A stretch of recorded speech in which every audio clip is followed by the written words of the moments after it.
നമസ്കാരം. വാഴ എന്ന ചിത്രത്തിൻ്റെ ഏറ്റവും പ്രധാനപ്പെട്ട OTT അപ്ഡേഷനാണ് ഇന്നൊരു വീഡിയോ ഭാഗത്ത്. വീഡിയോയിലേക്ക് മുൻപ് വീഡിയോ ലൈക്ക് ചെയ്യുക, ചാനൽ സബ്സ്ക്രൈബ് ചെയ്യുക. ഈ വരുന്ന സെപ്റ്റംബർ മാസം ധാരാളം ചിത്രങ്ങൾ OTT റിലീസ് ചെയ്യുന്നു. ചാനൽ പരിശോധിച്ചാൽ നിങ്ങൾക്ക് കാണാം. ഷിജോ സണ്ണി, ജോമോൻ, കോട്ടയം നസീർ, നോബി, ജഗദീഷ് എന്നൊക്കെ പ്രധാന കഥാപാത്രങ്ങളായ ചിത്രമായിരുന്നു വാഴ. ചിത്രത്തിൽ ബേസിൽ ജോസഫ് ഒരു ഗസ്റ്റ് റോളിൽ എത്തിയിട്ടുണ്ടായിരുന്നു. ചിത്രം തിയേറ്ററുകളിൽ വൻ വിജയം തന്നെയായിരുന്നു. അതുകൊണ്ട് തന്നെ എല്ലാ സിനിമാ പ്രേമികളും ഒരേപോലെ ചിത്രത്തിൻ്റെ OTT റിലീസിനായി കാത്തിരിക്കുകയായിരുന്നു. ചിത്രത്തിൻ്റെ OTT അവകാശങ്ങളൊക്കെ ഡിസ്നി പ്ലസ് ഹോട്ട്സ്റ്റാർ എന്ന OTT പ്ലാറ്റ്ഫോമാണ് സ്വന്തമാക്കിയിട്ടുള്ളത്.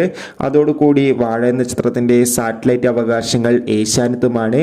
ഇപ്പോൾ ഇതാ ചിത്രം ഡിസ്നി പ്ലസ് ഹോട്ട്സ്റ്റാർ എന്ന OTT പ്ലാറ്റ്ഫോമിലൂടെ OTT റിലീസ് ചെയ്തിരിക്കുകയായിരുന്നു. എത്ര പേരാണ് ചിത്രത്തിൻ്റെ OTT റിലീസിനായി കാത്തിരുന്നത്? തീർച്ചയായും കമൻറ്റ് ബോക്സിൽ രേഖപ്പെടുത്തുക. സെപ്റ്റംബർ ഒക്ടോബർ മാസം ധാരാളം ചിത്രങ്ങൾ OTT റിലീസ് ചെയ്യുന്നു. ചാനൽ പരിശോധിച്ചാൽ കാണാം.